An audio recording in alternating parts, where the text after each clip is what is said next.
Well, hello, friends, and welcome to this August 29th episode. Hope you're having a great weekend. We'll be taking some time to do something productive around the house and also do something fun and spend some time with folks that you love.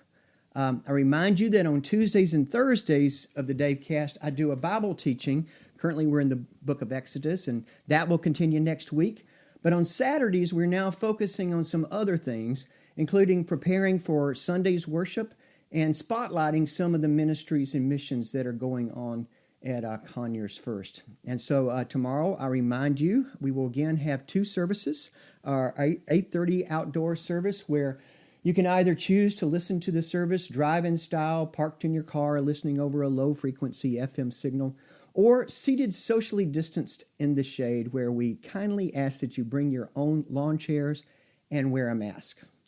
And then we'll have our online service premiering right here on Facebook and YouTube at 11, but of course available anytime afterwards on those formats. And so tomorrow I'm going to be preaching on Matthew chapter 16, verses 21 through 28 to give you the context. Jesus is taking his disciples to Caesarea Philippi and ask them the question, "Who do people say that I am?" And they respond by saying, well, some say John the Baptist, some say Elijah or one of the other prophets like Jeremiah. And then Jesus asks, well, who do you say that I am?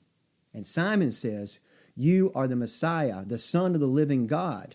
To which Jesus says, blessed are you, Simon, son of Jonah. You know, this wasn't revealed to you by flesh and blood, but it was revealed to you by my Father in heaven. And so then Jesus gives Simon a new name, Peter, which means rock, and tells him that on this rock he will build his church. But then he goes on to tell the disciples not to tell anyone. So why would he do that? You ever wondered why Jesus asked his disciples not to tell anyone he was the Messiah? It's because they, the disciples, do not yet understand what Messiahship means. They still think of the Messiah as like a warrior king like David. And so the section of the scripture I'm preaching on tomorrow is where Jesus outlines for them what to expect of the Messiah, and it is the exact opposite of their expectation. And then the scripture tells us Peter, who remember has just been given his new name, takes Jesus aside to rebuke him for what he is saying, and that doesn't go so well for Peter. And so that's where I got the title that I gave the sermon, Rebuking Jesus and Other Bad Ideas.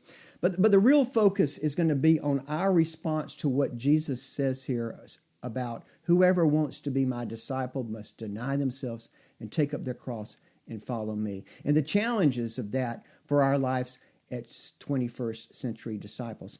And so that's in Matthew 16, starting in about verse 12 or 13, I think.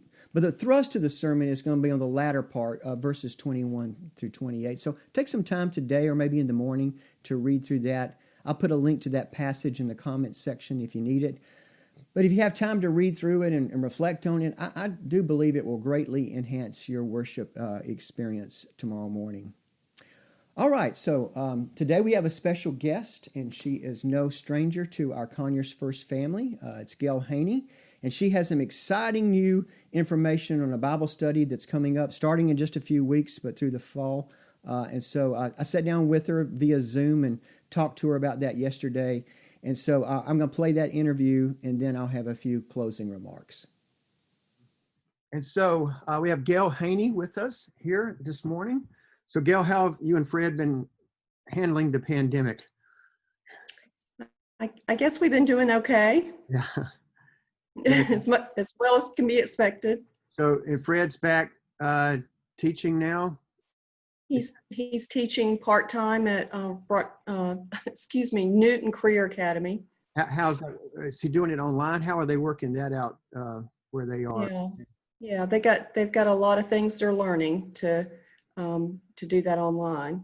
Yeah, I know Teresa's been learning all sorts of new things herself, so it's learning new things, and so we've had to do that and make that adjustment with some of our disciples things and Bible studies. And so I know that y'all begun working with the discipleship program and that started online, and didn't expect it to start online. In fact, at first you said we're going to wait, but y'all started online and it did pretty well. So tell us about that. Yeah. Yeah, we started with the disciple classes this spring online, and they have been going well. We were piloting those, and then we're rolling them out to some other folks to kind of further test that. And then in January, we'll be able to roll those out to more people in the church.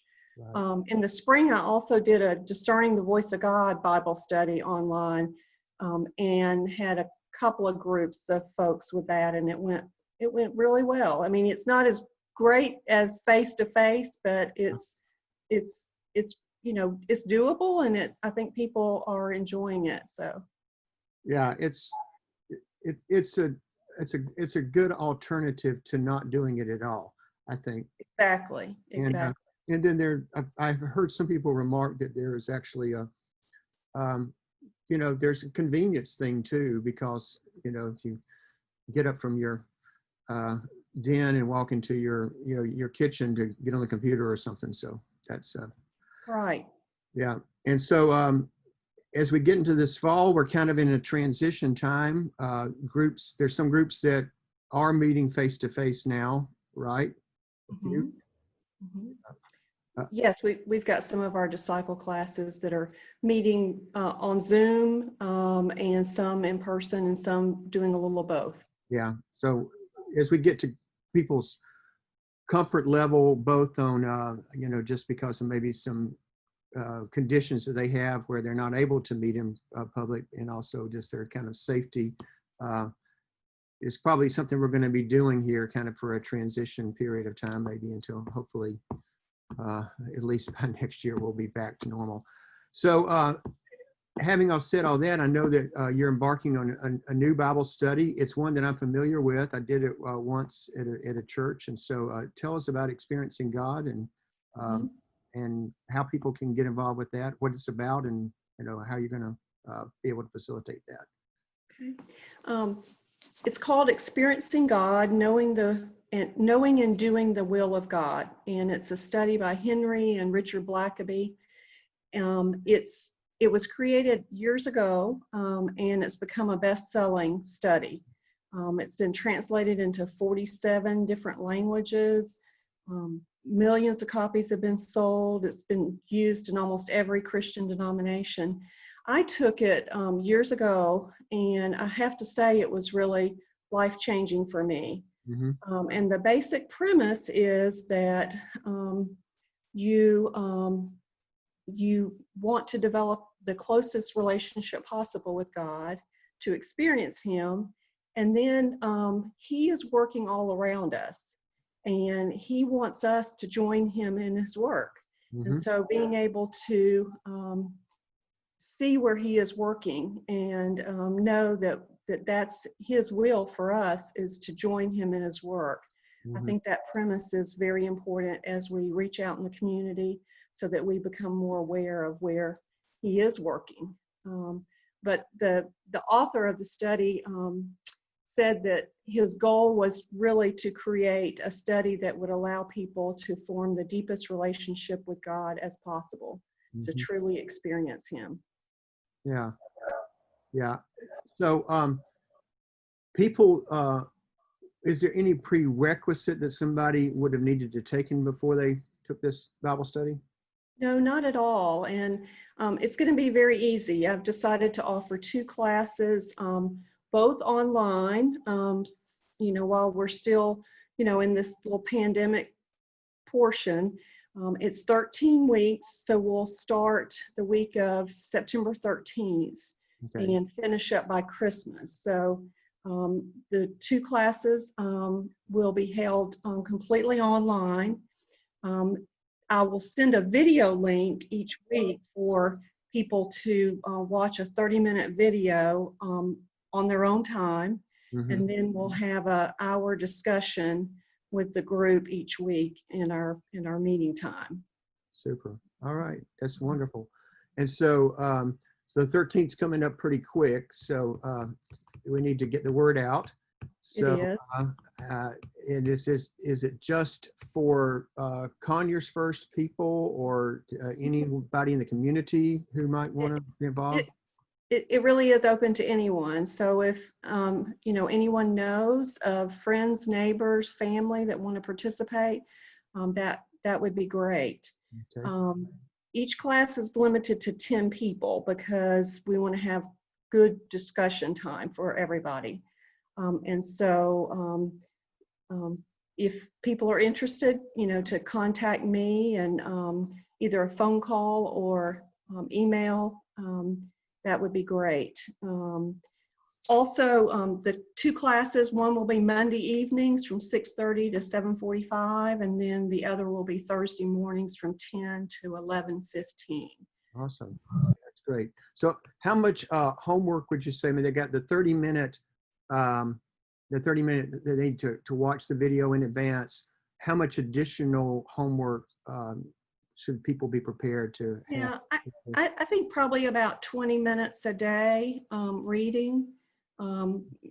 So not a whole lot, not as involved as some, but you definitely spend a lot of time in scripture. Yeah. But it's time well spent. I really do think it's one of the best studies that I've ever taken. So wanted to be able to offer it to our church. Yeah. And it really is one of those classic Christian Mm-hmm. books, over time. I don't know when he wrote it, maybe late 1998. I don't even know how old it is. It seems like it's about 20 years ago Mm-hmm. I took it. But yeah, so I'm glad y'all are bringing that back. It's a timeless classic, and I think it'll be great during this time. So, any other things that I haven't asked you, or you'd like to tell or encourage people who are maybe watching this about getting involved with it? Well, if you're interested at all, I'd love for you to, consider taking it. And you can certainly call me. I can tell you more details about it. You can look online at Lifeway. There's a video about it, and you can see the member book that you purchase. Yeah. So it's only, $16 to buy your member book, and that's the entire cost. Okay. But I would love to have people participate.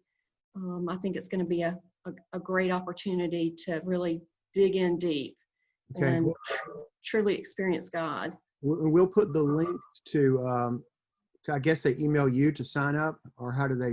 Is that the same? Yes. We'll put the link to that, and also the link to the Lifeway video where people can get more information. We'll put that in the notes, notes to this video. So Okay. put it there. So awesome.